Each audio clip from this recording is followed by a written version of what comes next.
10 techniques imparables. 1. Le premier, c'est le cadeau. À partir d'aujourd'hui, vous allez savoir que les cadeaux sont empoisonnés.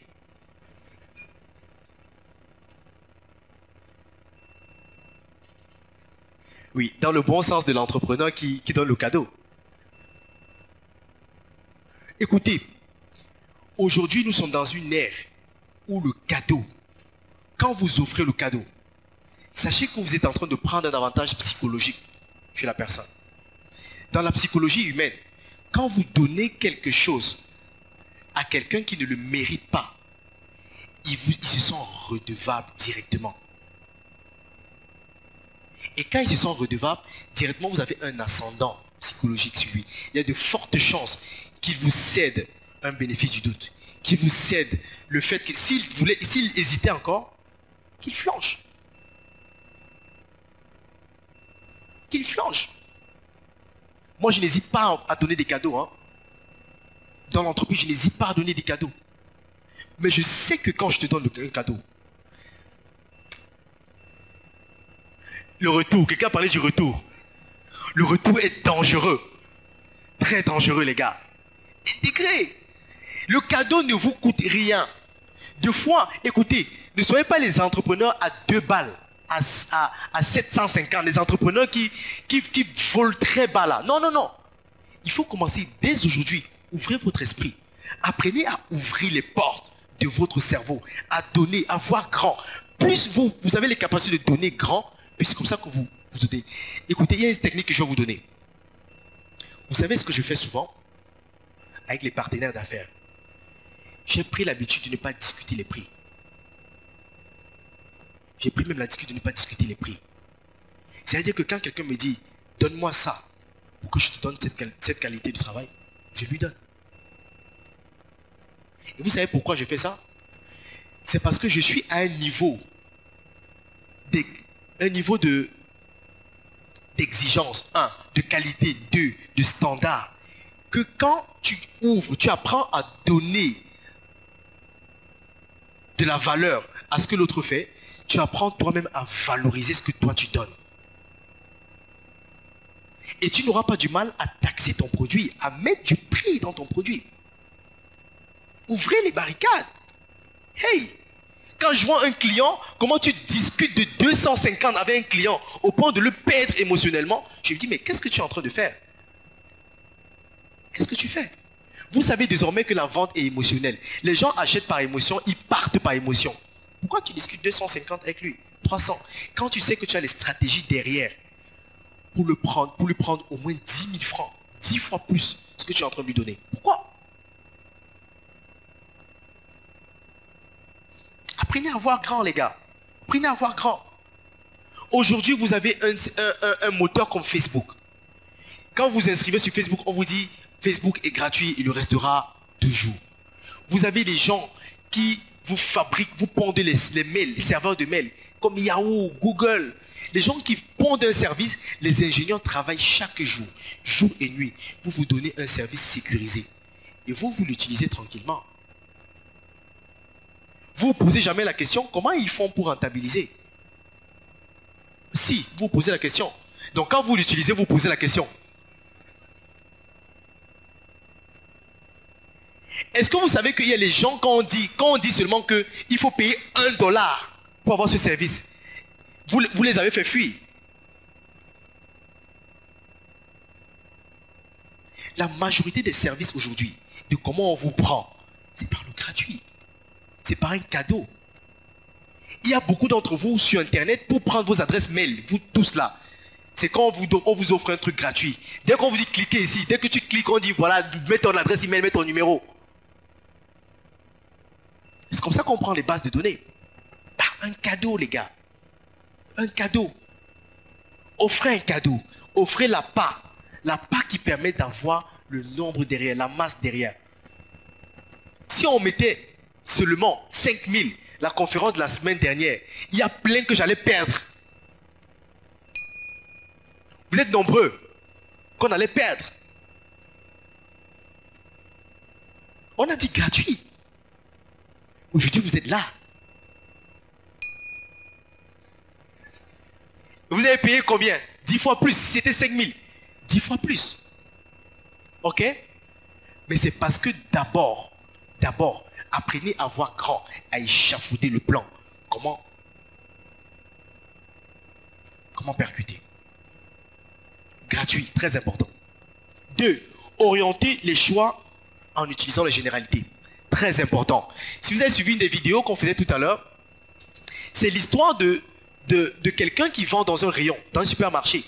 Et à chaque fois, les entreprises utilisent ça. On utilise tous les jours les généralités pour orienter votre comportement, pour vous pousser à acheter. Et quand j'arrive dans le supermarché, je vais acheter un parfum qui m'intéresse. Et je vois justement le gars du rayon venir et il me demande, qu'est-ce que vous voulez, monsieur? Je dis, je vais acheter un parfum, ça m'intéresse. Il dit, ok, super. Vous pouvez prendre celui-là, hein. Mais moi, en tant que chef rayon, je peux vous dire au moins ce qui passe le plus. Généralement, ceux qui prennent ce parfum sont satisfaits. Et après, c'est à vous de choisir.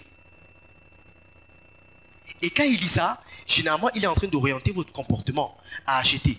Parce que à chaque fois que vous allez savoir que beaucoup de gens l'ont fait avant vous, vous serez conforté et sécurisé à le faire aussi.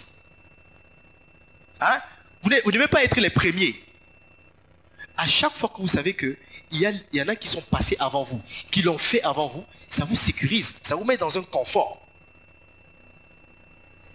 Dans votre business, quand vous allez parler aux gens, parler des statistiques, n'hésitez pas à leur dire, voilà le produit qui passe le plus. À leur donner les généralités. Généralement, la semaine dernière, il y en a qui ont pris le même produit. Utilisez des exemples. Même si ce n'est pas souvent vrai, les gars. Entre nous. Vous voulez des entrepreneurs, il faut qu'on soit clair avec vous. Il faut qu'on soit clair entre nous. L'entrepreneuriat, on ne vous fait pas de cadeaux pour que vous puissiez acheter. Vous êtes des consommateurs. Et ceux qui sont dans la production ne vous font pas de cadeaux. Quand ils font le packaging, quand ils font le branding, quand ils font la communication, quand ils vous saturent les oreilles, ils sont en train de structurer votre comportement. Donc quand vous voulez vendre, si vous dites que vous voulez dire uniquement la vérité et la stricte vérité, non. On ne peut pas rentrer dans ce débat. Ok? Mais il faut comprendre que vous êtes structuré, le consommateur structuré. Actuellement, il y a les neuromarketistes qui travaillent dans la neuroscience, l'étude du comportement, qui sont dans les laboratoires pour étudier votre cerveau. Comment vous fonctionnez? Quelle couleur vous réagissez? À quelle couleur vous réagissez? Comment faire pour que vous puissiez aller toujours dans un certain produit? Exactement. Et c'est la raison pour laquelle nous, quand on vous sensibilise et quand on dit que de plus en plus, le Made in Cameroun, vous devez arrêter avec ces histoires où le Made in Cameroun, le produit est bon, mais vous mettez dans des packaging qui n'ont aucun sens. Vous ne devez plus le faire. Parce que quand un gars fabrique le lait d'origine végétale et qu'il le met dans un magnifique packaging et que sur le packaging, on voit une belle vache bien nourrie, hein, pas les vaches non, bien nourries, en train de traire, avec la verdure qui est bien verte. C'est pour le nouveau-né. Hein? Et quand ils font ça, c'est parce qu'ils savent que quand vous regardez, c'est signe de sécurité. C'est signe d'aliment bon pour la santé. Le reste, c'est du passé, on s'en fout. Donc il faut pas penser comme ça. Ici, en entrepreneur, on ne pense pas, c'est pas avec le cœur. C'est pas le cœur. Ici c'est pas la charité, c'est pas l'église, c'est pas le cœur ici. Ici, les gens tuent pour que le business fonctionne, ça passe. Si vous êtes un problème, un frein, on vous élimine, on passe. Il faut être des soldats, il faut être guerriers. C'est les guerriers qui se lancent en entrepreneuriat. Ok. Orienter les choix. 3. Raconter des belles histoires. Storytelling. Storytelling. Aujourd'hui, c'est l'élément qui vend le plus. On va vous parler d'Apple. Ils ont commencé dans un garage. Ils ont commencé, tac, tac, tac, tac. Et puis ils ont lancé le truc. Peut-être qu'un jour, ils étaient dans un garage. Mais ça ne s'est pas passé exactement comme ça. Et même, c'est la raison pour laquelle aujourd'hui, il y a Econ qui disait que les Africains, on doit désormais raconter notre histoire à notre manière. On ne doit plus laisser les autres raconter notre histoire. Et c'est la raison pour laquelle on a même mis sur pied UN Media. Le but, c'est quoi? C'est de commencer à construire notre image, chacun. Et vous avez l'opportunité aujourd'hui de créer votre marque et de construire le branding de votre marque. De manière belle, jusqu'à ce qu'on projette le consommateur. Waouh, on a l'impression que c'est une multinationale, alors que vous n'avez même pas de siège.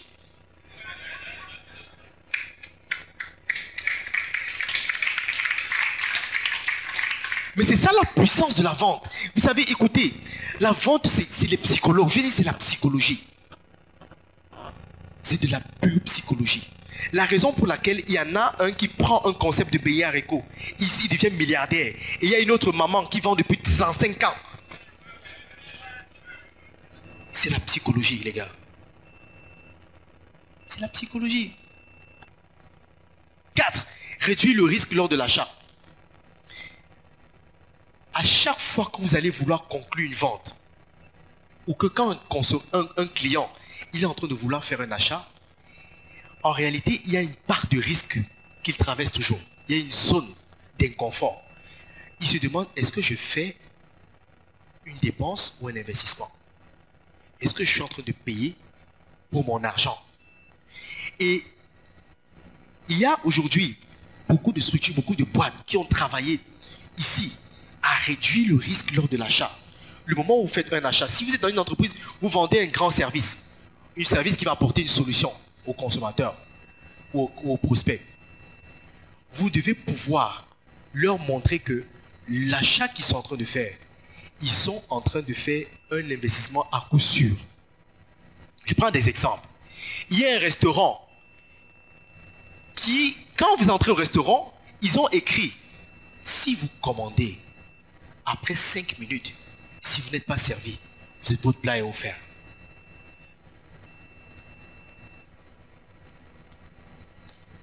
Et il y en a qui allaient là-bas, et quand ils s'asseyaient, ils commençaient à prier. Pour que le temps passe. Pour qu'on leur offre le plat. Et vous croyez que quand ils disent 5 minutes là, vous pensez que c'est net 5 minutes? Des fois, ça peut aller 7 minutes, 8 minutes. Mais c'est vous conditionner en fait mentalement. C'est pour vous dire qu'ils sont dans une telle rigueur ici que votre plat, vous l'avez presque instantanément. Ça peut prendre 10 minutes. Mais 10 minutes, vous n'allez même pas vous rendre compte que c'est passé. Hein? Ok? Mais ça structure votre comportement. Le but ici, c'est de vous mettre dans un état mental où vous croyez, où vous savez que vous n'êtes pas en train de perdre. Kia, la seule voiture garantie 7 ans. La seule voiture. Vous savez que 7 ans, pour 7 ans, quoi qu'il arrive, vous êtes sécurisé. Est-ce que c'est vrai? Est-ce que c'est vrai? Non, ça n'a rien à voir avec la voiture. Écoutez, quand Kia vous dit que c'est une voiture garantie 7 ans, il y a des aspects sur la voiture qui sont garantis. Hein? Ce n'est pas tout qui est garanti. Et c'est souvent sous certaines conditions. Pour les assurances. Donc on vous enferme dans une zone dans laquelle, les gars, c'est un mensonge terrible. C'est un mensonge terrible. Mais qu'est-ce que ça fait? Ça plonge les gens dans une sécurité. Où il y en a qui partent, ils disent, ah, ma voiture c'est Kia. Vraiment, si j'achète là-bas, je suis sécurisé. C'est ça en fait. Et le but, la raison pour laquelle on vous met ces informations devant vous, c'est que vous compreniez, ce qui se passe, les enjeux, ce qui se passe, et de pouvoir l'implémenter, vous aussi, dans votre business. Très important. Vous devez implémenter ça dans votre business. Ok. 5. Associer l'achat à une bonne action. Vous devez pouvoir associer l'achat. Montrer à chaque fois à la personne qui achète qu'il est en train de faire un investissement. Et montrer lui par rapport au bénéfice qu'il aura. Le bénéfice qu'il aura. Quand vous voulez vendre un service à quelqu'un, Écoutez, quand je viens voir un chef d'entreprise et que je lui parle d'un service que je veux vendre dans la communication, je lui parle en termes de chiffre d'affaires. Je suis capable de prendre votre service, de travailler sur l'aspect communicationnel, d'augmenter le branding de votre produit, la communication, on travaille sur les stratégies marketing et on booste votre business. Si vous le faites, dans quelques mois, on va pouvoir exploser votre chiffre d'affaires à plus de 10%. Et quand je parle comme ça, c'est le langage qu'ils aiment écouter, hein, les boss. Ils aiment écouter chiffre d'affaires, argent, comment ça explose, comment ça monte. Mais pour arriver là, on doit commencer à construire votre branding. Est-ce que quand vous comprenez comme ça, vous voulez faire le branding? Bah oui, parce que vous savez que c'est l'étape pour aller exploser votre chiffre d'affaires. Mais si j'arrivais, je commençais à dire non, le branding, c'est le machin, le structure, je commençais à vous parler, chanter les louanges de service. Est-ce que vous allez prendre? Non. Mais l'approche est différente. Montrez-lui que c'est une bonne action et qu'il fait un investissement. 6. Jouer le secret, la confidentialité. Ça, j'adore. Dans votre entreprise, vous devez deux fois montrer au client qu'il est individuel, il est unique, pardon. Les clients, ils aiment ça. Sentir qu'ils sont uniques. Bonjour monsieur, est-ce que vous pouvez me faire, le service coûte 100 000 en réalité. Je propose le service à 300 000, je lui laisse à 150 000. Il dit monsieur, est-ce que vous pouvez me faire à 100 000? Le service coûte 100 000. Je dis, je ne sais pas si je peux vous le faire. Ce qu'on va faire, c'est qu'on va étudier votre cas. Et derrière, je vous montre. Écoutez, ne parlez jamais de ce prix aux autres. Parce que spécialement pour vous, on va vous vendre ça à 100 000. Et le gars, il sait qu'il est seul. Et on faisait très souvent ça à l'hôtel ici. Il y a un prix affiché. Il y a un prix, un seuil. On ne descend pas en deçà. Souvent, ce qu'on faisait, c'est quand le client arrive et qu'il négocie, on sait qu'il est dans la tranche, on sait qu'il paye déjà le montant acceptable. Mais on va lui donner l'impression qu'il est le seul. Écoutez, monsieur, c'est plus à mon niveau. Je vais appeler le chef de la réception, de la réservation ou de la réception pour qu'il vienne vous donner cette faveur. Et quand il arrive, après multiples négociations difficiles, on finit par dire, écoutez, spécialement pour vous, on vous donne ça à ce prix.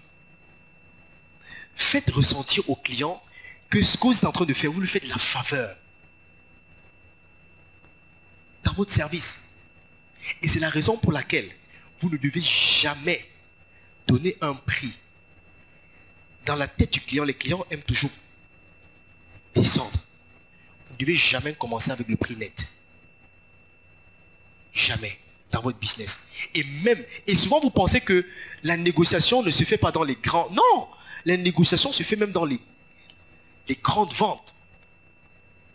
Un service à 10 millions, on vous dit, écoutez, la valeur de ce produit, c'est telle.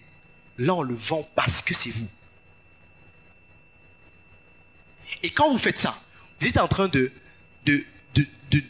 d'augmenter la plus-value et de lui pousser à acheter ça. Parce qu'il sait que s'il n'achète pas ça, il est en train de perdre quelque chose. Il est en train de rater une belle offre.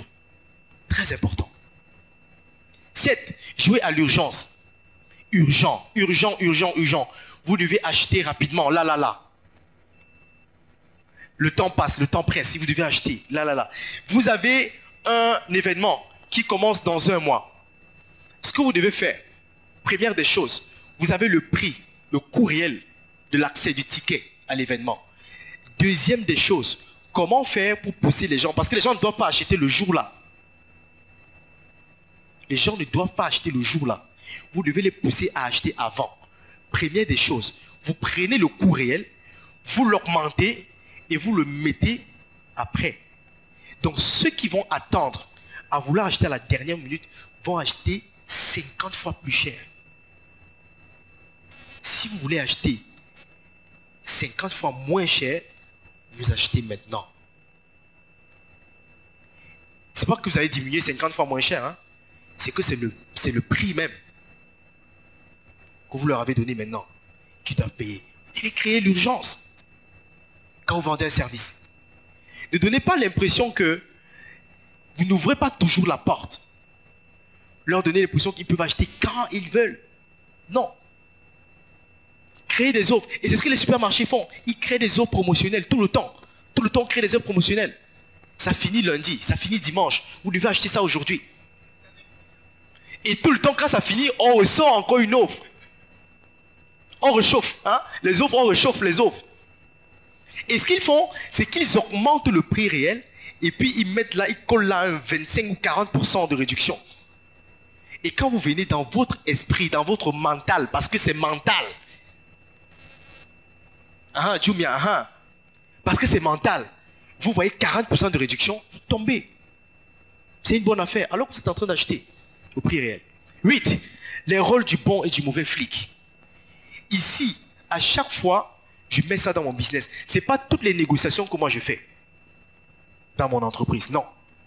Il y a les moments, il y a certaines négociations, on ne doit pas passer par moi. Il y aura le mauvais et le bon.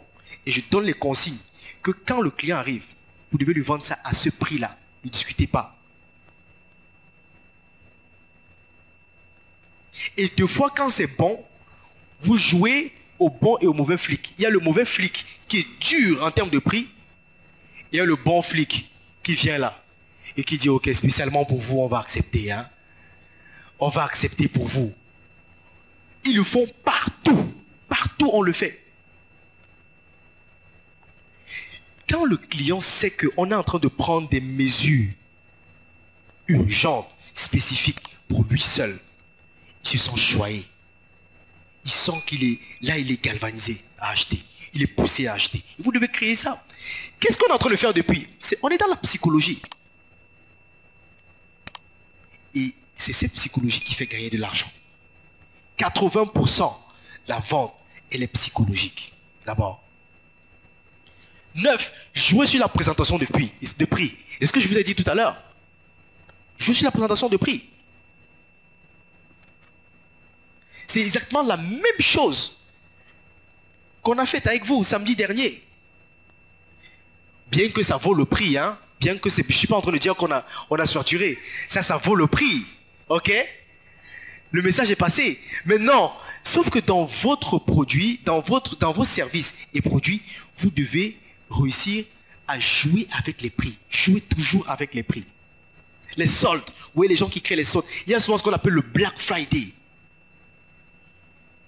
Oui, pas seulement sur Jumia, c'est partout dans le monde. C'est un jour uniformisé, c'est partout dans le monde. Vous voyez, ça flambe. On a les 70% de réduction, 45, 50. Jouez avec le prix, les gars. C'est pas suffisant d'avoir un prix et de chaque fois, devoir présenter le même prix unique au client. Quand vous allez à une prospection, vous allez tailler un gros client, montrez-lui toujours que la valeur du produit, elle est supérieure bien plus. Mais qu'il là, il est en train de faire une bonne opération. Des fois, moi, j'avais les offres qui ne finissaient jamais. On était toujours en offre promotionnelle, toujours, tout le temps. Pour que les gars payent. 10. Il y a cet esprit d'infériorité là que vous avez deux fois. Hein? Deux fois, ça sort de le client est roi. Je suis d'accord que le client est roi. Mais le client ne veut pas dealer avec quelqu'un qui n'a pas de confiance en lui. Le client ne veut pas dealer avec quelqu'un dont il sait qu'il ne vaut pas le pesant de ce qu'il veut acheter. Vous n'êtes pas inférieur au client. Vous n'êtes pas inférieur au client.